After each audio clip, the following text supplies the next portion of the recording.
Update. Am I the a-hole for refusing to help my brother after his ex-girlfriend scammed him out of nearly half the equity of his house? Original post, I 37 female, have an older brother George 45 male, who isn't an idiot, but he can be lazy. Definitely the type to rely on weaponized incompetence whenever women and girls are around. Example, he literally acted like he didn't know where our mom kept the paper plates in the house he'd lived in for nearly 20 years, just so she'd get up, go into the kitchen, and make him his plate during the holidays, just 1 week post her bunion surgery. Side note, they both tried to passive-aggressively make me feel guilty for not offering to fix my adult brother's plate, so our mom wouldn't have to do it. Like I wasn't already doing most of the cooking and would be doing most of the cleaning afterward.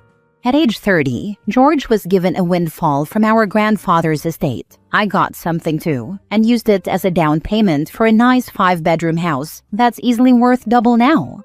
During this time, he met Melinda, 50 female, a nice lady, smart, responsible, hardworking, sweet, and very organized. She came into the relationship with a steady job and was upfront about her inability to have more children after nearly losing her life giving birth to her daughter.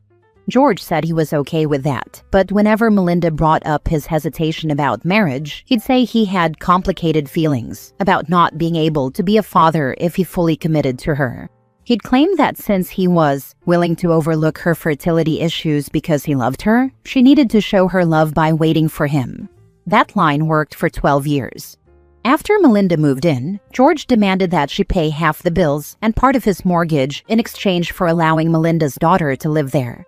At the time, Melinda had few options. Her landlord was raising rent, and she was helping pay her sister's medical bills.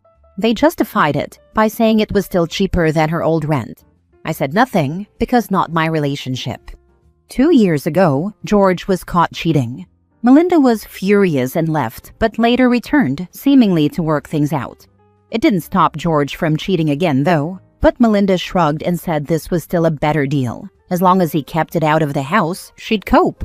Recently, some damage occurred to George's house, and he needed repairs done. He hated the labor of finding a contractor, taking time off work, or handling paperwork. Melinda offered to take care of it, and he didn't question it. Whatever she gave him, he signed, in front of third-party witnesses. Turns out, Melinda got George to sign paperwork stating she was entitled to 45% of his house. Now she's dumped him and is demanding that George either sell the house or buy her out. George is trying to fight this, claiming he didn't fully understand what he was agreeing to. He's found a lawyer willing to take the case, but the fees are expensive. George and our mom think I should help, but I'm refusing. I don't see why I should shell out thousands to save another grown man from his own lack of foresight, especially when there's a good chance he won't even win. I'm being called heartless and a bad sister, so I have to ask, am I the a-hole? Now for the top comments before reading the update. Not the a-hole. George had it coming. Stringing that woman along for years, manipulating her by making her feel guilty over not being able to have more children, having her pay half the mortgage for his house, and then cheating on her? He made the bed. Let him lay in it. This is most definitely his karma. Not the a-hole. Not the a-hole. Your brother is a cheater and a fool. Was Melinda a bit underhanded? Arguably, yes. Does she deserve a share of the house in return for all she paid into it, not to mention 12 years of domestic and emotional labor? Arguably also yes. But when it comes to whether you should shell out for your brother's legal fees, the answer is an unequivocal no. He was a huge a-hole and ridiculously careless with his most significant asset, and that's not your responsibility to fix. He's an adult. He needs to fix his own mistake. I think OP needs to join Team Melinda and learn how to underhandedly make sure her mother's will is fair and that her assets are locked up now. I feel like the brother is on a path to convince mom to hand over his inheritance early so he can deal with Melinda. Tale as old as time, parents give golden man-child money, and the other child is left scrambling to pay for their parents' medical expenses. Honestly, I am Team Melinda. She played a dirty game, but George was willing to guilt and use her while catching whatever STDs he could find. Now for the update 2 weeks later. Quick recap. My brother and mother are trying to guilt me into giving my brother money to pay for an attorney to prevent his former long-term live-in girlfriend from getting a payout, after he claimed she'd tricked him into signing documents making her a partial owner. Okay, there's been an update, and I have to say, while I still don't think my brother is an idiot overall, he is a lazy and very arrogant dumbass. I also wanted to clarify a few things. Melinda and my brother were in a relationship for 12 years, but they only lived together for about 9 to 10 years. Also, the documents were signed in the presence of a notary, who asked my brother if he understood the context of the documents, and he affirmed that he did. And to the person who said that my brother was house poor, you hit the nail on the head. My brother spent the majority of his inheritance and savings on buying that house, and it barely had any furniture in it. When Melinda moved in, she paid to have it furnished on top of splitting the utilities and paying rent. Now on to the new stuff. When my brother's house needed fixing, he let Melinda do the grunt work of finding reputable establishments because he didn't want to be bothered. Melinda presented him with 3 options and convinced him to go with Company A, not the real name, because they were offering seasonal discounts for first-time customers and/or new owners for specific items. Melinda's plan to get both discounts was to present it as if she recently became a partial owner and had my brother email Company A to see if they'd be willing to accept that. Company A responded that if Melinda recently became part owner of the house, they'd be willing to give a partial discount as a courtesy. Company A was a small business, but had an excellent reputation for service, quality, and deadlines, so my brother was all in. What he didn't realize was that Company A went by the honor system, but their website did say proper documentation was required. Melinda told my brother she'd come up with fake documents that he could sign in the presence of a notary she knew through a friend who was supposedly in on the scam. They weren't, that's just what she told him. The actual signing was at their home in front of the notary and 2 people from Company A who were there to survey the area. So basically, my brother thought that he and Melinda were scamming Company A, when in reality, Melinda was scamming him. He thought the documents he was signing were fake, but they were real. And that's his defense. This is why he had trouble finding a lawyer. Wouldn't blame anyone here who thought this story was fake, because WTF. Anyway, I'm not going to give him the money, but I will give him a list of realtors. So his defense is, I thought we were scamming a company, but really she was scamming me, Your Honor. Yeah, I think it's best to stay out of this one. I almost peed myself when I laughed. I mean, I don't think 12 years of putting up with your brother equals a scam. When she gets equity in the house she probably paid a bunch of stuff for. Yeah, it sounds like she did actually contribute financially to the house. After 10 years, most people are considered to be in a settled relationship. And it's not like she got part ownership the next day demanded half the sale price. Being a moron isn't considered a defense, and the whole situation is a mess of he said, she said. I think you are being very sensible to stay out of it and not contribute towards your brother's legal fees. He's going to lose anyway and should take the hit. There is no loophole for him to find to nullify her share of the house, and to be honest, she is probably entitled, as she's been living with him for so long. He's an unreliable narrator, and after you remove all the extra crap he's saying, he basically wants her out on the street after 10 years, without a penny to her name. And she probably did tell him she needed to be on the deed to do some of the things he was expecting her to do for the property for years. And she's not wrong. If she is paying for those repairs on someone else's house, she deserves to be on the deed. I don't think he was scammed. I think he was lazy and didn't think this through, and at best has remorse, and at worst he wants to scam her out of something he agreed to. Next story. Am I the a-hole for cutting my son out of my will after he ghosted me over a $50,000 loan that I gave him to start his dream, but he used it to party and travel instead? I, 55 male, gave my son, 25 male, $50,000 to start his dream business. He promised to pay me back, but instead, he used the money to travel and party with his friends. When I confronted him, he ghosted me and hasn't spoken to me since. It's been almost a year now. I've sent messages, emails, and even tried calling him through relatives, but he refuses to respond. I can see his social media posts, pictures of vacations, nightclubs, and expensive dinners, but not a single acknowledgement of what he's done. I'm hurt, disappointed, and honestly angry. I wanted to help him build a future, not fund a year-long holiday. I've always tried to be a supportive father. When he first came to me with his business idea, I didn't hesitate. I believed in him. I thought I was investing in his potential, not throwing money into a void. The silence that followed after I asked for accountability felt like a slap in the face. My daughter, on the other hand, has been nothing but responsible and grateful. She works hard, saves wisely, and never asks for anything she can't earn. She's even offered to help me around the house and check in regularly, while her brother can't even bother to return a text. So, I've decided to make a difficult choice. I've updated my will. My daughter will inherit everything. My son will get nothing. I don't do this out of spite, but out of principle. Actions have consequences, and I refuse to reward betrayal with more generosity. I'm not sure if I'll ever see that $50,000 again, but I hope one day he'll realize what he's lost. Not just the money, but my trust and respect. Maybe then he'll understand that family support isn't an endless resource. Am I the a-hole for choosing to prioritize my daughter's future over my son's potential regret? Let me know in the comments if I'm being too harsh, or if I'm finally standing up for myself. Include a line saying that son had received his share of inheritance prior to your death in the form of a $50,000 loan. I would leave it at "for reasons known to him" and move on. Better yet, ask the attorney who is drawing said instrument up. OP, make sure to protect your daughter. Provided he's not talking to her either, let her know of your plans and how much you do not want her to share the money with him. If they are in contact, then write her a letter that she'll get upon your death. Definitely talk to an attorney to make sure he can't contest the will. If he does come around eventually and you put him back in, deduct the $50,000, add to it interest for the years he didn't pay you back, plus inheritance taxes that he didn't pay on that money. Not the a-hole. Actions have consequences.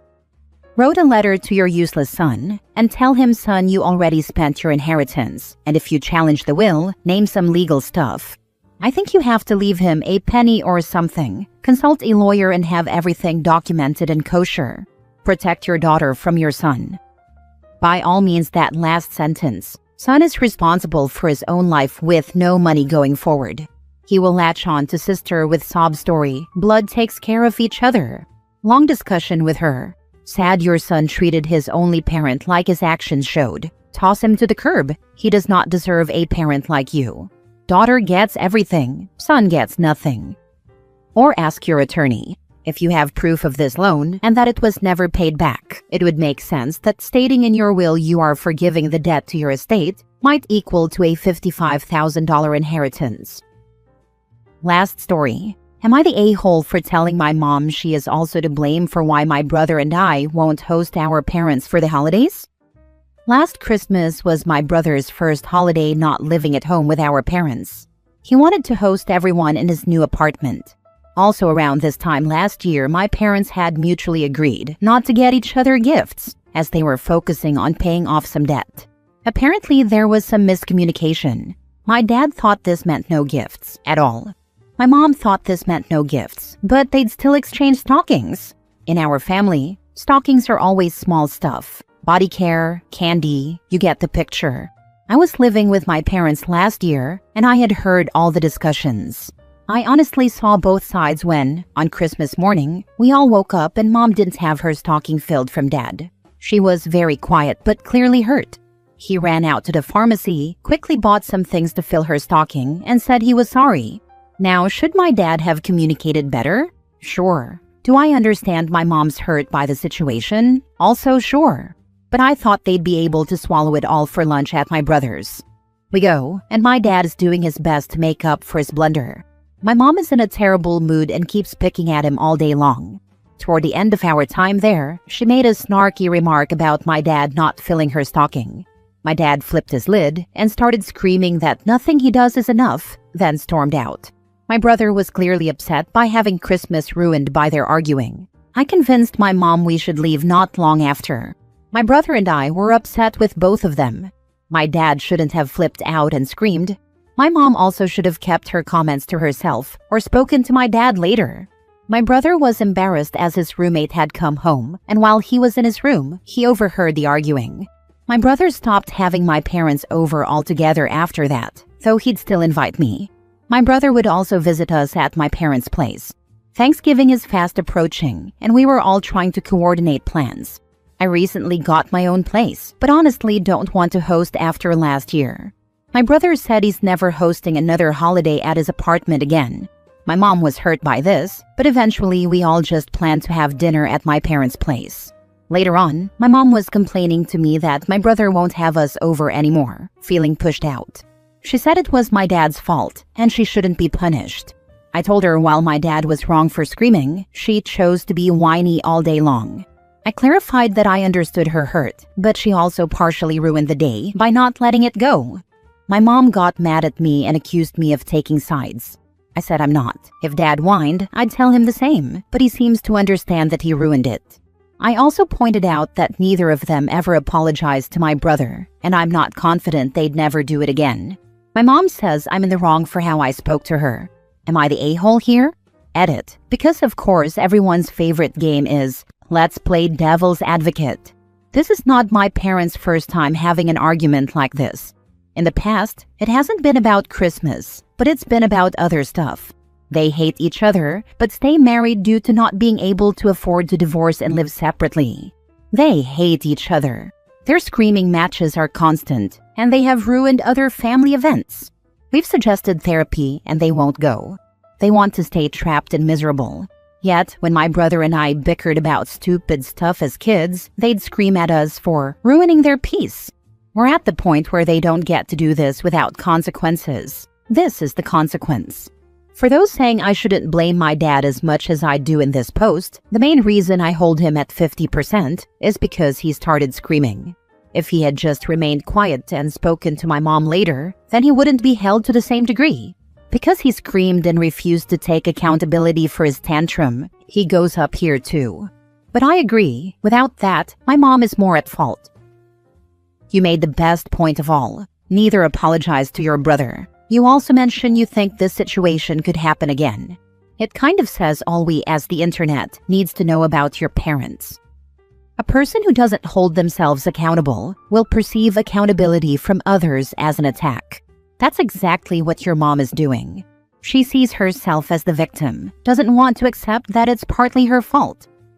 I feel like people with a constant victim mentality aren't just incapable of seeing themselves at fault for anything, but they actively seek out victimhood. Because in their minds, once they have been wronged, then it gives them carte blanche to act as crappy as they want to, and that's their real endgame, permission to be a bad person. Update. Would I be the a-hole for refusing to host my cousin's wedding reception? Original post. I, 24 female, got married very recently to my husband, 28 male. About a year ago, before we got married, we purchased our first home. We did extensive renovations on a house and put a lot of thought, time, care, and money into it. It is our dream home, sanctuary, a forever home we don't plan to let go of. My cousin, 33 female, recently got engaged and is going to get married this year. She and I are very different in personality, so we have never been close. Our families, however, could not be closer. Her dad and mine are brothers. Some background. She and her husband, 33 male, both currently live with their respective parents. She was pursuing a nursing degree, but left the program. She's not working right now. Her husband works. I don't know how much he makes, but it's an average income job. I mention this because they want to throw a big, extravagant wedding. I have my personal opinion about this, but I also understand that my opinion doesn't matter. It's their wedding, their life. I have never voiced anything other than a congratulations on the engagement. The issue is when there is an expectation that family should help them achieve this. I eloped with my husband, and while we didn't have a public wedding, we did throw an intimate reception in our new property. We live in a very quiet, scenic rural area on a small acreage. It is private and thoughtfully landscaped. We have a natural pond and our property is surrounded by the woods. We chose not to disturb the land around us too much, so some of the property line is in the woods. All this to say, it's not a lot of space as it seems when I say acreage. And also to say, without a doubt, it made for a very nice outdoor venue. I understand the appeal, but the key difference is we had small wedding reception. My cousin wants a big one with 80 plus guests. Still, I decided to hear my cousin out. I didn't know at the time how big she wanted her reception to be. I was placed under the impression that it would be like ours. I invited my cousin over, and she and I talked about how I set up my reception. I gave her kind of an outline she could use, including all the catering, decor, florists, etc. I made her a meticulous package on Google Docs and shared it with her. She seemed to agree with everything I was saying with a smile. I told her my husband is away for 3 weeks, and I will be gone for a week as well. And if she wants, she is welcome to do some planning. Just give me a heads up. I always give my mom access to my house just in case, especially since both my husband and I travel a lot. My mom texted me if my cousin can come in with someone to plan seating arrangements outside, and I told her as long as she, my mom, is present to oversee, they can come. That's when I learned through my mom that she's planning an 80-plus guest wedding and extending the reception into our house, which I explicitly said in person and in my Google Docs is off limits. My mom told her she cannot tour with the organizer the inside of the home, that the owners have not given permission. This upset my cousin. When the organizers left, she became very upset and stormed out on bad terms. Her mother then called my mother to complain ruthlessly about me. I just got back today, and I'm told I'm being accused of being spoiled and selfish and small-hearted. None of these accusations feel warranted. I talked to my husband about what happened, and he told me the bride and her family are being disrespectful toward me, and as such, they do not deserve to host in our home altogether. He said he would revoke the invitation himself. I told him let me think about it, how to best proceed. Would it be wrong to go back on my word and tell her I can't host her reception? It will cause her problems, but it's not my problem. Here is where I feel a bit a-holy. Edit: they're now offering to cut down the guest list, but I feel like the trust is no longer there, and their sudden animosity towards me makes me hesitant to put my home and self-respect at risk just to appease extended family members. I don't believe they will follow through with their promises or honor the boundaries I've set. I feel like I was misled under false pretenses into agreeing in the first place. Now for the top comments before reading the update. Agree 110% with your husband. Revoke the invitation and be done with it. Entitled cousin has champagne tastes on a beer budget. No matter what you do, she's going to be hateful. So set her free. She doesn't even have a beer budget by the sound of things. Not the a-hole. Call a family meeting to talk to everyone all at once in a public place. Say your piece and keep it simple, fair, and unemotional. If in a one-party state, record a blow-up subtly, or make sure it is in an area with no expectation of privacy. Once they are done acting like entitled idiots, make them aware of the recording, and that if they start spreading rumors or talking about you negatively, you will have to set the record straight. Wish the couple the very best, but while you are a family and were nice enough to extend the offer, their attitude has shown that they do not respect others, and you no longer trust them. They're on their own to fund their life in all aspects. Apologize to your father/uncle if this causes strife, but it is not your responsibility to deal with that behavior, and you expect better manners from family, especially if they try to use family as their leverage for freebies. Not the a-hole. And in the discussions, did she ever mention who would be responsible for the cleanup? I'm sure they'd leave it for you and your husband. The cleanup alone is enough to not let the reception in your house. You're so right. I feel like she didn't even read my document, because once I agreed she had made the secret plan to do what she wants. Don't forget bathrooms. I bet people will end up in your house at some point, unless you guys lock up the house. Then she will need to bring in porta potty for guests. Also, not sure if special insurance will be needed in case someone gets hurt on your property. You would be liable for this. Now for the first update. I was encouraged to make an update. Some clarification of the venue. We have a carriage house next to our main house. In between the two buildings is a courtyard. The reception would have been held in this courtyard, as well as in the carriage house for an indoor/outdoor feel. The weather where we live is not an issue. My husband was even going to string market lights between the two buildings. We have a very large finished bathroom at a carriage house that would have been for the guests. I was also going to utilize the mudroom of the main house, which has another bathroom for guests with easy access from the courtyard. The mudroom has good separation from the main part of the house, mostly by a large breezeway. We have a long drive that leads to the house, so parking would have not been an issue either. All this to say, the setup would have been perfect for a small reception. we would have thoughtfully taken care of it all. We had no issues when my husband and I hosted our own wedding reception. I love hosting and went into this genuinely happy to host. But it was always based on the understanding that my cousin's reception would be the same size/scale as ours, small and intimate. She never corrected me when I explained capacity. I sent her my notes and stuff for my reception. It had seating plans too. I think she always had the intention of securing my home as a venue and then doing what she wanted with it, hoping to get it done in my absence. When she realized my mom would supervise her visit to my house while I was away, her plan fell apart and landed us where it did. After my mom caught my cousin trying to arrange seating for guests way over the approved capacity, my cousin's family started to slander me for shutting her ideas down. I got called a lot of things I am absolutely not.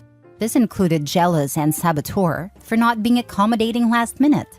Their behavior toward me and their entitlement over our home angered my husband, who was still away. I talked it over him and we decided I should not host my cousin's reception. My cousin and her family tried to bargain with my mother, their attempt to bypass my no. They even tried to hide their phone numbers to trick my mom into answering. My cousin and her family began bullying my poor mother to convince me to accept a smaller guest list. Still over capacity, by the way. All this time they went for my mother. My phone stayed silent. I called my cousin to stop harassing my mother because I am firm in my decision to no longer host her. The trust is not there, and their behavior makes me not want to host them. She blew up on me during this conversation, expressing that I will be single-handedly botching the wedding if I back out of providing her a reception venue, and that I am cruel for not being able to do this one thing for her during a once-in-a-lifetime milestone. She told me to just please see things from my perspective and think about it. I told my husband I am tired of the cousin and her family not taking my no for an answer. I have been respectfully direct, but they keep trying to persuade me, and it's very exhausting. I know they're only saying things to get me to say yes, but they will likely not honor any of it. He said he will take care of it. He called my cousin and told her we will not be hosting her, and her disrespect towards me will also not be tolerated.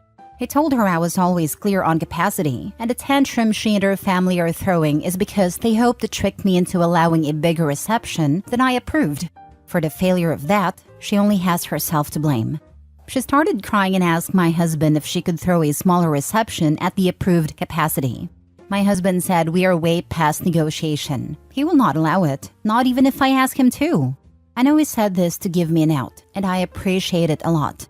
He told my cousin not to contact me or my mother about this request again, because he will be the one they have to answer to from now on.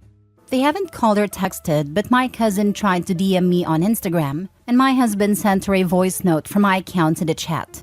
So I think she will stop now. Wow, their behavior has been pretty disgusting. They thought they could trick/bully you into doing this. Glad you had your mom and husband on your side. The backhanded treachery is the worst part of it, tacitly agreeing to the conditions while actively planning on breaking them.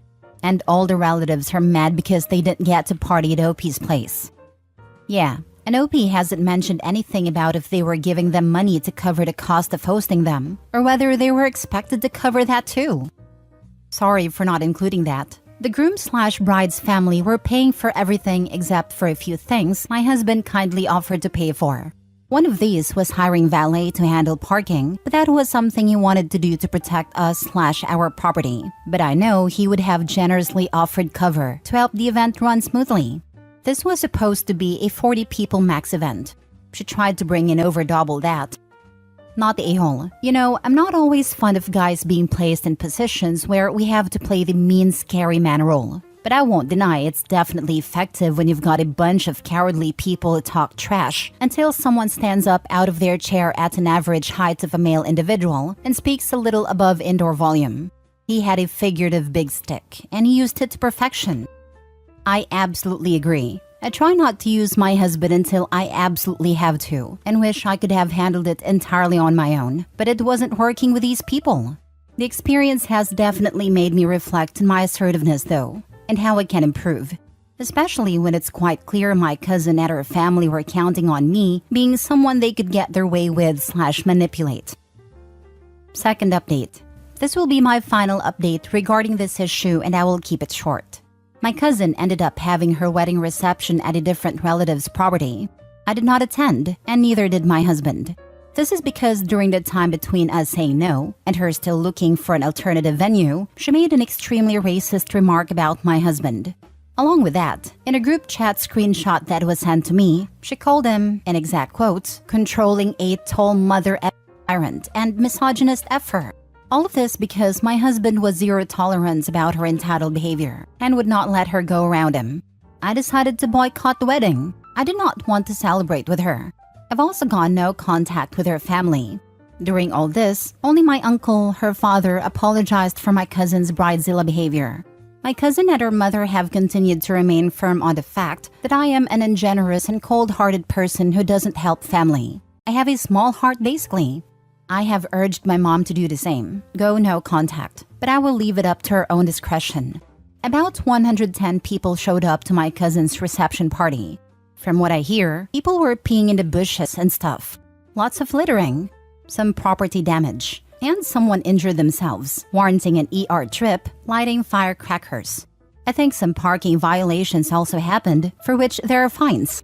I think that's all. End of update. PSA, I highly recommend you don't ever host anyone's reception/wedding. It's honestly not worth it, as they're a whole different beast. I love to host small dinner parties, soirees, and events, but this was kind of eye-opening. And I realized how out of my depth/naive I was to have ever said yes. Last story. Am I the a-hole for telling my mom if she was a real mom, she would divorce her husband after he destroyed my career? My mom has been a witch ever since I met my wife and she met her husband. She hates her. She hates me. She sucks now, but to be fair, she used to be the best mom. I had a damn good childhood. Anyway, my mom's husband Richard has always hated me. He encourages my mom to go no contact, loudly announces how much happier she is during periods of no contact, and has said unforgivable things about my wife. I hardly tolerate him these days. Anyway, my wife is an angel, but like a normal wife and mother, has some stress. One thing she really struggles with is the pressure of being married to a businessman and all that entails. My wife hates my boss's wife and sometimes makes fun of her behind her back, but I view it as a normal healthy venting. My mom doesn't even know this other woman, but jumps in to defend her. So I've asked my wife not to do it around her anymore. Well, the other day, my mom's husband was playing golf and met my boss. He recognized him from hearing his position and told him he knew me. Then he started it on, "Do you know what his wife says about yours?" and told him everything. My boss called me into his office and tore me to pieces. It was humiliating, and now I feel my career is in jeopardy. He's been giving me all the crappy work lately and making jokes at my expense. I drove to my mom's house and asked Richard why he did this, but he just started laughing. My mom lightly slapped his shoulder and told him he shouldn't have done it, but she wasn't that bothered. I finally lost it and yelled at her that if she was a real mom, she would divorce him. But I know the moment I leave, she's going to cook his dinner and probably do more because she doesn't care about her kid. Not the a-hole. If there was ever anyone who should be totally no contact with his family, it's you. To be honest, the writing is on the wall as far as your job goes, so I would start looking for a new one sooner than later. Also, think about moving. Sometimes a fresh start in a new area is what people need. Your spouse seems to be in need of maturing. She wasn't at all jealous or should have behaved that way toward your boss's wife. She's being a major bully. This is not healthy venting. Everyone sucks here. Your wife and mother don't get along, so why did your wife talk smack in front of the mother-in-law? It's the oldest issue in the book, that the mother-in-law or the wife will find ways to screw each other over. Also, you could have simply denied to your boss and told him the guy has it out for you but has a record of lying. It was a he said, she said situation.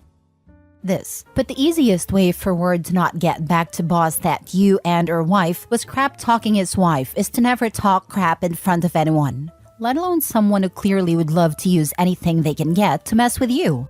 Wife sucks for talking about anyone in front of mom. Her husband sucks for tattling. And OP sucks for throwing this little tantrum when he should be distancing himself instead. Why are you chasing after your mom like this? She ain't going to dump him, so find a way to pull back. And definitely don't give her any gossip fodder when you do see her. Not the a-hole. However, no one in this story seems like a particularly good person. I feel like I need to know more about why your wife hates your boss's wife. I'm sure she has her reasons, and your boss is immature for how he handled the situation. You should definitely go no contact with your mother and her husband. Blowing up on them and saying the things you did was probably not the right thing to do, but it's over now. Update. Am I the a-hole for refusing to forgive my dad or speak to him after he left my mom for a 21-year-old? Original post. I, 17 male, live with my mom, 46, my brother, 13, and my dad, 50. My relationship with my dad has always been rocky, and he's let me down many times before, but this time feels like the final straw. Last Wednesday, he told us completely out of the blue that he asked my mom for a divorce because he wasn't in love with her anymore and had feelings for his 21-year-old co-worker Rebecca.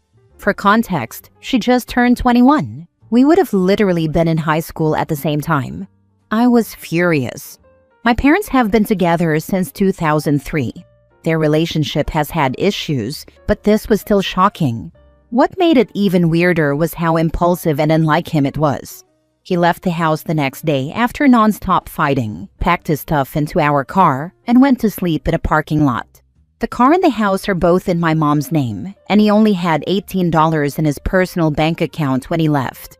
Then the next morning, he suddenly came back saying he felt like he was in a trance, that the fog had lifted, and that he made a huge mistake. He begged for another chance. My mom thinks he was genuinely delusional and believes it may be tied to his health. He had a severe case of West Nile virus in 2021 that caused lasting neurological issues and personality changes. She's choosing to forgive him and is letting him stay. I don't buy it. I think he only came crawling back because the fantasy he built in his head wasn't actually going to work. My mom is the sole breadwinner and has supported us our entire lives. My dad has a part-time job as a pizza delivery man. However, his money is only used for his stuff, cigs, gas, etc. I think he realized he blew up his entire life for a girl half his age who didn't actually want him, and now he's trying to do damage control. He's been trying to talk to me, apologizing, saying he loves me and wants to fix things, but I'm ignoring him completely. I feel guilty sometimes because I can tell it hurts him, but I honestly don't think I can forgive him. This situation is just the most recent in a long pattern of disappointment and selfishness. My mom respects my decision, but she clearly hopes I'll try to work on my relationship with him again. But I'm not interested. I still live at home for another year before college, so I'm just planning on avoiding him completely. Am I the a-hole for refusing to give my dad another chance, even though he might have been mentally unwell when he made that decision? Now for the top comments before reading the update. The 21-year-old probably didn't want him, so he blamed his actions on a trance. Your mom must be really gullible if she believes that story. I'd ignore him too. I don't think my mom is gullible. I think she loves him dearly, has devoted 20 years of her life to him, has 2 kids with him, and wants to believe he's a good man.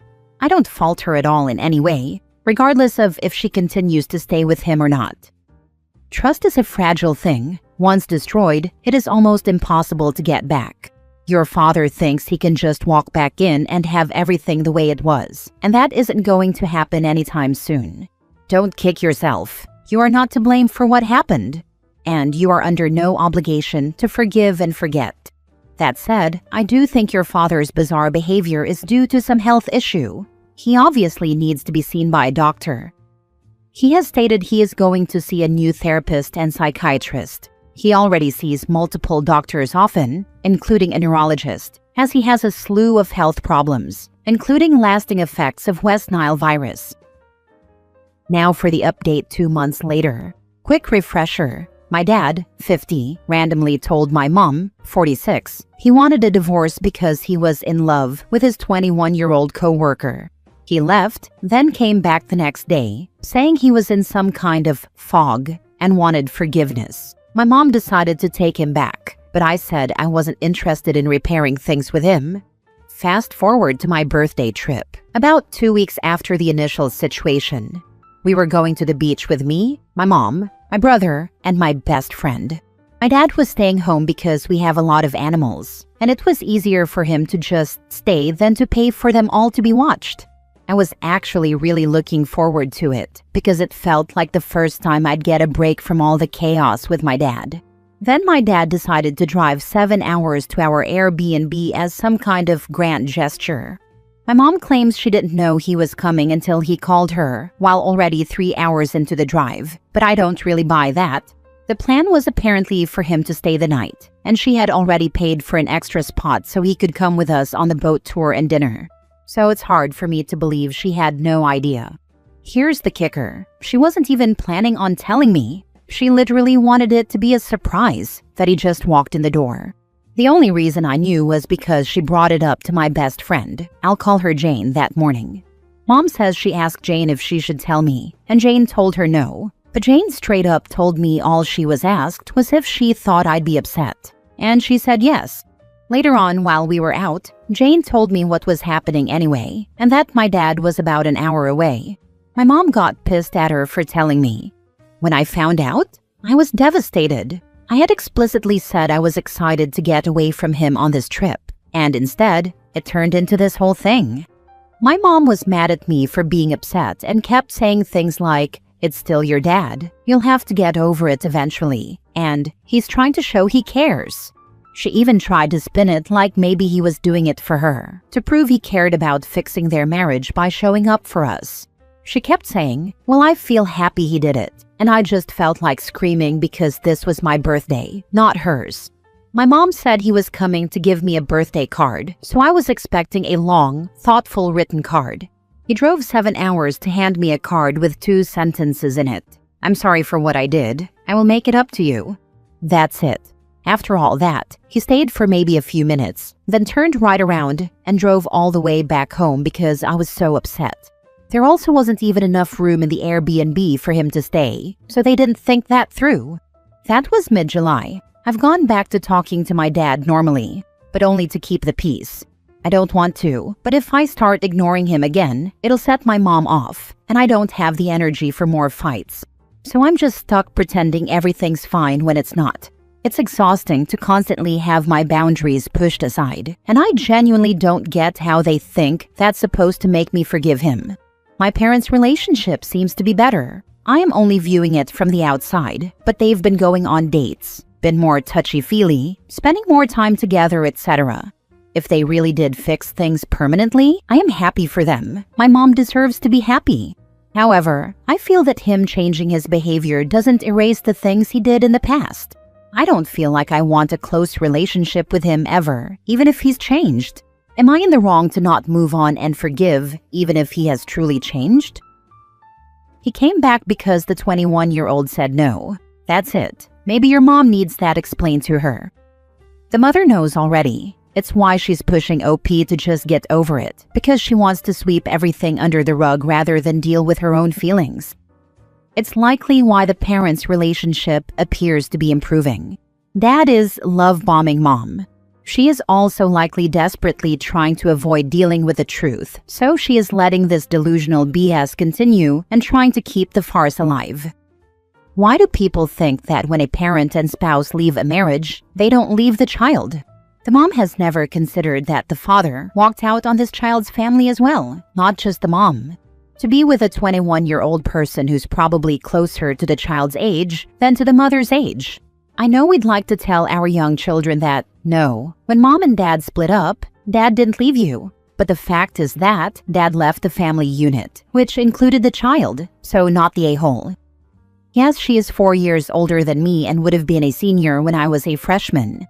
So in theory, she could have been my peer. Are you grossed out by that? I would never bring any friends around him. I knew a guy like your dad, and people would say "Okay R. Kelly" to him instead of "Okay Boomer," but I'm not sure if you want to take it that far in your head. Yes, I am extremely grossed out by it. I can't shake the disgust I feel, even though he claims he never actually had feelings for her. To me, even if he was in a fog or whatever, he still viewed someone only 3 to 4 years older than me as not a child. I really just can't shake that no matter how hard I try. Next story. Am I the a-hole for disrespecting my ex-wife's new husband with the crime of getting along with my former in-laws? ex-wife, 34 female, and I, 36, divorced 4 years ago, after a 2.5-year-long divorce. We split physical and legal custody of our children, 11, 9, and 6. Things are not civil, and as you can tell, our divorce process started during her pregnancy with our youngest. I won't go into all the details, but we divorced after a large financial betrayal, on top of years of both of us feeling like there was little respect for the other. The divorce was not civil, and it dragged on for as long as it did, not because of the pregnancy alone, but for financial reasons.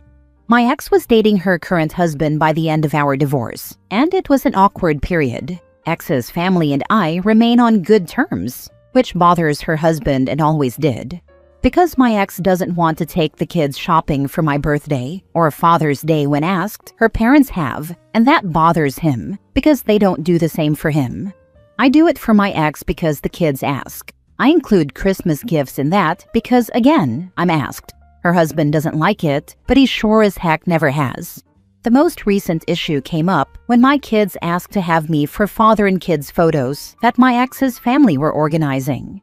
They invited me, and I went and took the photos with my kids. Ex's family and I talked for a while, and I left the event early, but it pissed him off that I talked to ex's family at all, and didn't leave as soon as the photos were done.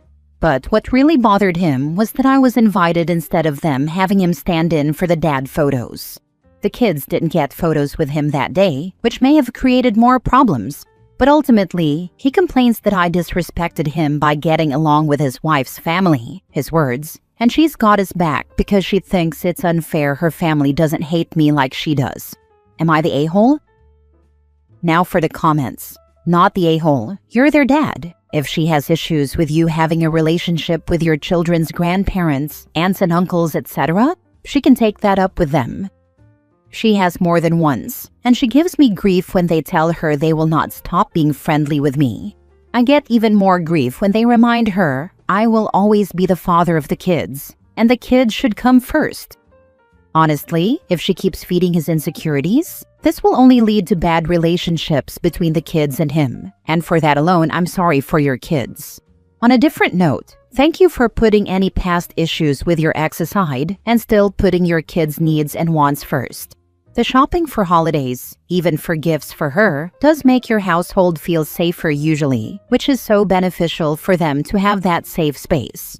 It already has. They don't really care for him much, and I believe that is a direct result of the pettiness and animosity they likely feel coming from him toward me, and maybe even ex toward me. But they love their mom, and I try my best to support that love. I'll always do what I can for my kids. Putting aside my issues with my ex has not been easy, but the kids never needed to be put in the middle because we have strong negative feelings for each other. Not the a-hole, you are taking care of your children the best way you know how. And it sounds like your ex's family are doing this as well. Keep being gracious and kind and civil. They can take their disrespect and shove it. You're their dad, always will be. That's what her family told me too. And they want the kids to feel secure in their love while loving me, which I appreciate. Plus, we always got along, and for the sake of the kids, we don't really want that to end. Last story. Am I the a-hole for breaking up with my girlfriend after she complained about the $800 necklace I got her? I, 19 male, had been dating my girlfriend, 18 female, for about 8 months. Things had been going pretty well, and her birthday was coming up last week. I wanted to do something special for her, something that would really show how much I cared. So, I started saving up months in advance. Between classes and my part-time job, I picked up extra shifts, sometimes working late into the night just so I could put aside money. After 2 months, I finally had enough to get her something nice. I decided on jewelry, a gold necklace with her birthstone. It wasn't a random choice either. I spent weeks going from one jewelry store to another, comparing designs and prices, wanting to get something meaningful. I even asked her best friend for advice, thinking she'd steer me in the right direction. She told me a necklace would be perfect. The one I finally picked out cost $800, basically everything I had in savings at the time. But to me it was worth it. I was excited to see her face when she opened the box. When the day came, I wrapped it carefully and gave it to her, feeling nervous but happy. She opened the box, and instead of the smile I was expecting, her expression dropped. She looked at the necklace and said in the flattest voice, "Oh, it's jewelry." My heart sank instantly. Then she added, "I thought you knew I don't really wear gold. I'm more of a silver person." I was crushed. I had poured so much effort into this, thinking it would mean the world to her. Instead, she dismissed it in seconds. Trying to brush off my disappointment, I waited for her to at least say something nice, but then she followed it up with, "Couldn't you have gotten me something more practical, like maybe helped with my textbooks or something?" That's when I snapped. I told her that if she couldn't appreciate the thought, effort, and sacrifice I had put into her gift, then maybe we weren't right for each other. She started crying, saying I was overreacting and that she was just being honest about her preferences. Since then, things have blown up. Her friends have been spamming my phone, calling me a massive a-hole. They're saying she was just communicating her preferences, and that after 8 months, I should have known what she liked. My own friends, the guys I work with and hang out with, say she's ungrateful and that I dodged a bullet. Now I'm torn. Part of me wonders if I did overreact. Maybe I should have just shrugged it off and accepted her honesty. But another part of me feels like after all the effort I put in, the least she could have done was say thank you, even if it wasn't her style. A little appreciation would have gone a long way. So now I'm stuck asking myself, am I really the a-hole here? This is why you ask people what they want for their birthday. At 18, I got an expensive set of pearl earrings. They looked like something my great-grandmother would wear. He looked at me so proudly, but I absolutely hated them. I too was in college and could have used something more practical, like gas money, since I lived an hour away from school. Just because something is expensive, are we automatically supposed to like it? If I detest monkeys and someone got me a diamond-encrusted monkey, am I supposed to be grateful?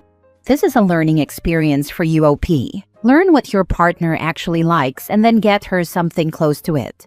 You can also ask, "Hey, your birthday is coming up. Is there anything you specifically want?"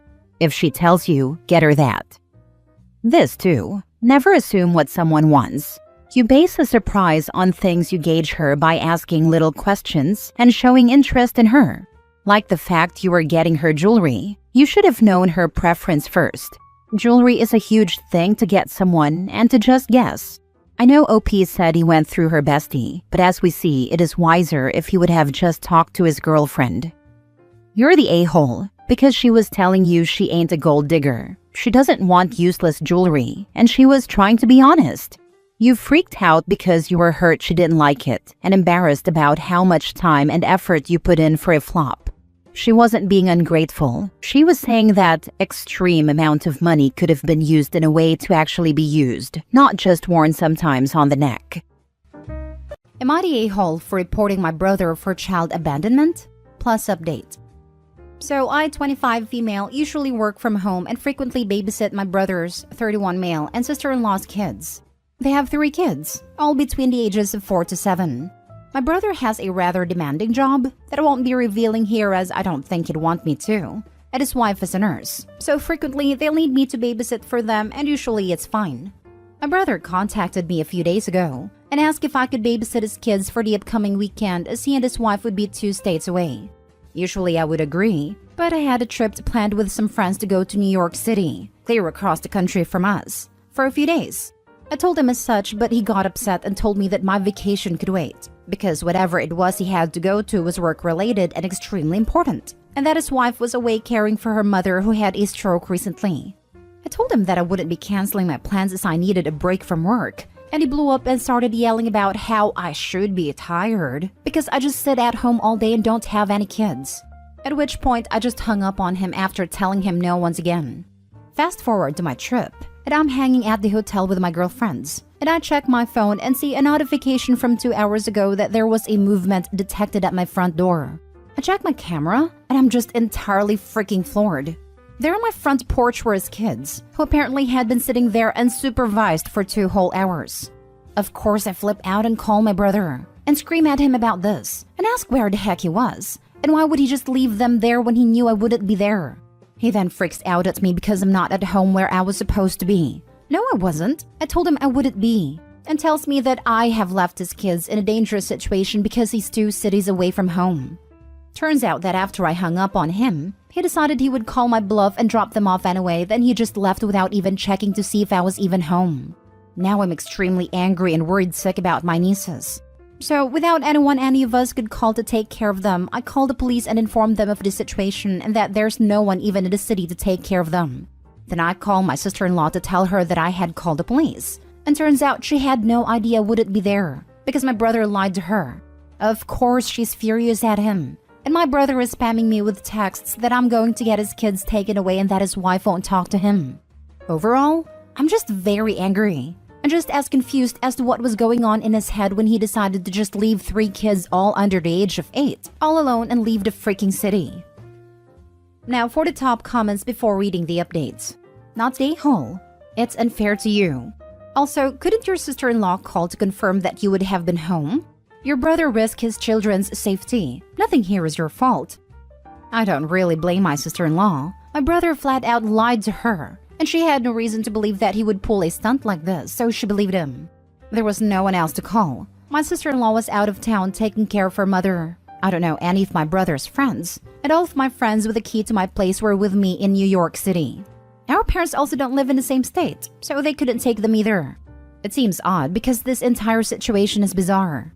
I can't give you an answer to half of these questions because I don't know what was going on in my idiot brother's head when he pulled the stunt. As for letting them inside, my brother is forgetful and loses his key to my house every damn week. Either that or he left them and drove off so that when I opened my door, which I wasn't going to obviously, I'd have no choice but to babysit them. He knows my front camera alerts me to motions outside my door, so that may be why he doesn't bother ringing the doorbell. As for whether or not anyone else saw them, I don't know. I don't really know any of my neighbors, nor I have spoken to them about this. Not the a-hole. What your brother did was so dangerous, reckless, spiteful, and idiotic. He was playing chicken with you, with his children's welfare. Father of the Year. No way should anyone ever just drop their kids off at a doorstep and leave. I won't even do that for adult friends at their own houses. I always hang around to make sure they get inside. I feel bad for your sister-in-law, that she may also have to deal with any fallout, but your brother absolutely needed a wake-up call from the cops. I would kick my significant other to the curb if he did this, so I could keep my kids. I wouldn't be losing them because he is a horrible parent. Not the hole. He asked, you said no, repeatedly. And he called your bluff? These poor kids. I hope brother and sister-in-law have good insurance because the therapy sessions these kids will need to deal with this abandonment will not be cheap. A few hours won't be enough. Think about it. Kids' view. Mommy is at Granny's place because Granny's sick. Mommy's not here for us. Daddy drops us off at Auntie's and drives away. He left us. Auntie doesn't open the door. Doesn't want us. Again, kids' view. I'm hungry, thirsty, tired, need to go potty. It's cold, hot, dry, wet. I'm frightened. Where's everyone? There is a strange man or woman walking a scary dog. Why is the police here? Where did they take us? Where's Mommy, Daddy, and Auntie? Who is this lady asking us questions? CPS. Who is this lady tucking us in? Foster parent / emergency placement, etc., etc. He fears he will lose the kids, and sister-in-law isn't speaking with him? He deserves it. Heartbreaking. You know what happens when you have an important event and no childcare? You miss the event. You attend remotely or you bring your kids and hope they'll be chill in a corner of the room with tablets, headphones, and snacks. People are ridiculously indulgent toward men who take their kids' places. Your brother had choices, and he made a terrible one. Opie, if there was no family in town, I really don't see that you had any other choice. Really, what if you didn't have a high-tech front door camera? Best case scenario, a kind stranger would have called the police. That's the best case scenario. Not the whole. And now for the update. I couldn't post an update to the original sub, but I realized people were following this account in hopes of an update about the situation. For the sake of my sister's privacy, I won't be going in depth, but the children were okay for anyone wondering. They're currently with my sister-in-law, who is currently staying elsewhere separately from my brother. A lot of people commented on the last post about how my brother's behavior didn't make any sense, and I couldn't really give you an answer because nothing about the situation was sensible to begin with, nor was this normal behavior for my brother. It was entirely out of left field for him, and prior to this, I would have never assumed he would do something like this. He was oftentimes busy with work and so couldn't spend a lot of time with the girls, but when he could, he spent every second with them. He was very caring and conscientious when it came to them. However, it has recently come to light that my brother has been having some sudden onset mental issues and seemed to be in some sort of manic state when this occurred. I don't know if my sister-in-law will continue her marriage to my brother, but we're looking into getting my brother some help and treatment. As of right now, he's in an institution willingly, and when he gets out, we will be there to look after and support him. Thank you all for your well wishes and have a blessed day. Well, I was not expecting that ending at all.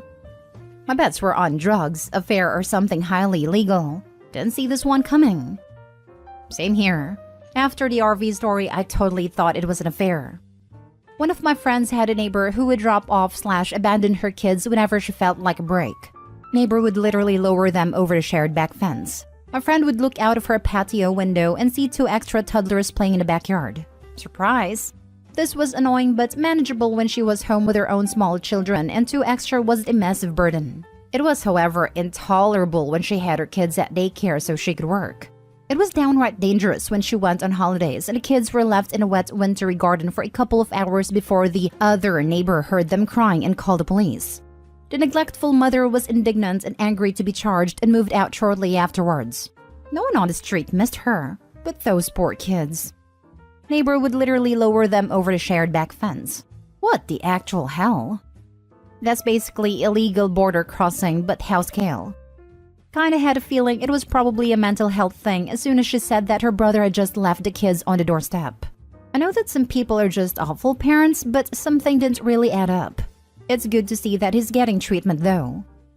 I have a bipolar friend. He's staying on his medication these days, but if he was unmedicated, this is totally something I could see him doing. Basically, any idea he gets in his mind when he's manic is the most amazing idea ever and will totally work out perfectly, and there's no way you can convince him otherwise. Next story. Am I the a-hole for telling my wife she either starts working or her adult kids pay rent? I've been married to my wife for 5 years. She has 2 kids from her previous marriage. Jason, 22 male, and Carla, 19 female. When we married, my wife still had 50-50 custody of her kids and she wanted to move into my house. I converted the attic into a bedroom so both of her kids and us could have our own rooms. Their father is present in their life, so I was pretty much designated the guy that married their mom, and I'm fine with that. I sorely underestimated how much having 2 teenagers in the house would increase bills. When I was single, I could do my mortgage and bills fine on my own. Post-marriage, everything but the mortgage has gone up, not including spending money for the kids and their extracurriculars. My wife got child support from her ex and some extra help with her expenses, which helped a bit while she had it. But I still had to dip into my savings a lot. It was really important to my wife to be a stay-at-home mom until they graduated. It was tight, but we made it work.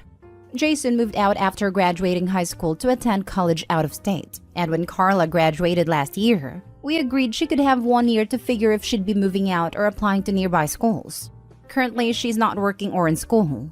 A few days ago, I go into the kitchen and my wife was on the phone with Jason, and she told him that he was more than welcome to move back in and that she was excited to see him when he got here. After she hung up, I told her that she should have run that by me first so we could discuss it. I wasn't opposed to it, but told her he should know what he'd expected to contribute if he's moving in. She responded that she had always told her kids that they would always be welcomed home whenever they wanted and not have to worry about expenses. I told my wife that was really nice of her, but she made that arrangement with her ex-husband when they were married. She didn't make that arrangement with me. If Jason moved back in, he'd have to pay rent to pitch in with groceries and utilities he'd be using. And it probably should be the same for Carla, so it's not one sibling paying while the other isn't. She said they're her kids and shouldn't have to pay to live at home. So I told her if she felt that strongly about her kids not pitching in now that they're adults, she could go back to work. She's been sleeping in Jason's old room since we're still debating it, and her parents have chimed in with their 2 cents that I shouldn't be making kids pay to live at home. My whole thing is, they're not kids anymore. When they're 40, they'll still be her kids, but that doesn't mean treating them like minors, especially if it means someone else footing all the bills. Am I the a-hole? Now for the top comments. Not the a-hole. They absolutely should contribute. The biggest issue here is your wife not having a job though. How is she supporting herself before?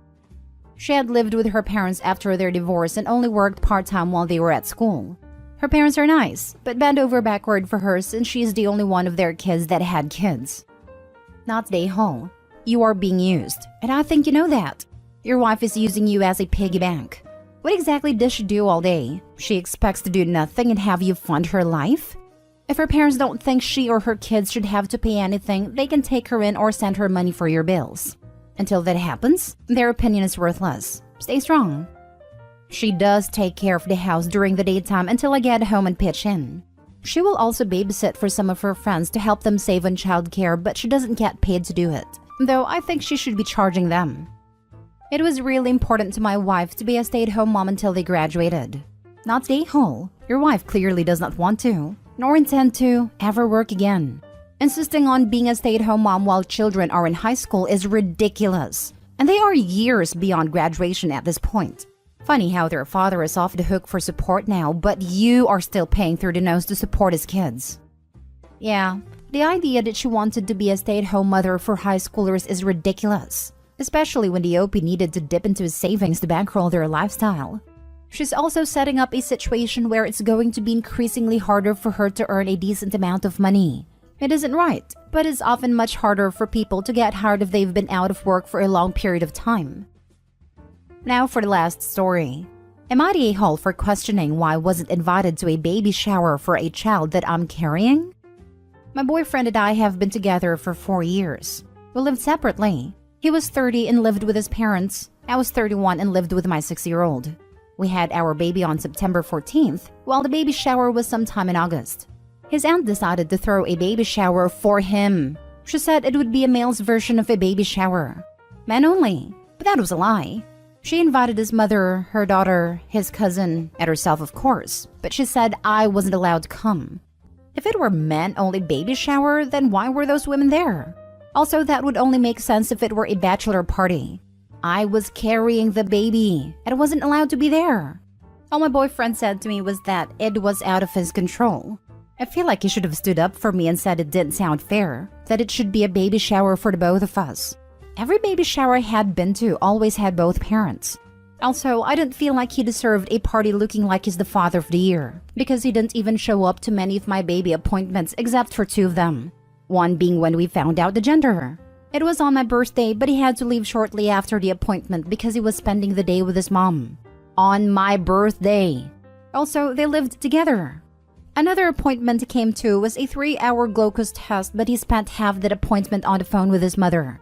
Also, he wasn't there much for me during the pregnancy when I was throwing up or needed help lifting something. I had to do it mostly by myself. Again, we are together. Maybe this would make sense if we weren't together.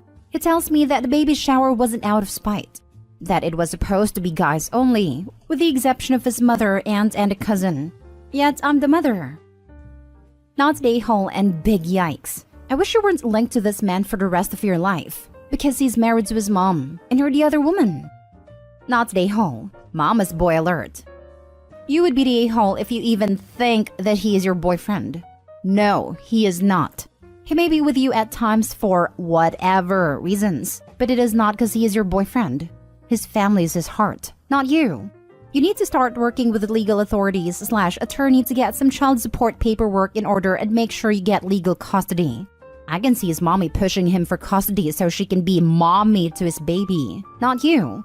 Your 6-year-old is watching this unfold, learning from you what a true relationship is. So do better. Set better examples for your child. Does he live with you now or still with mommy? You wrote, again, we are together. No. Your words say differently. Your words say you are not.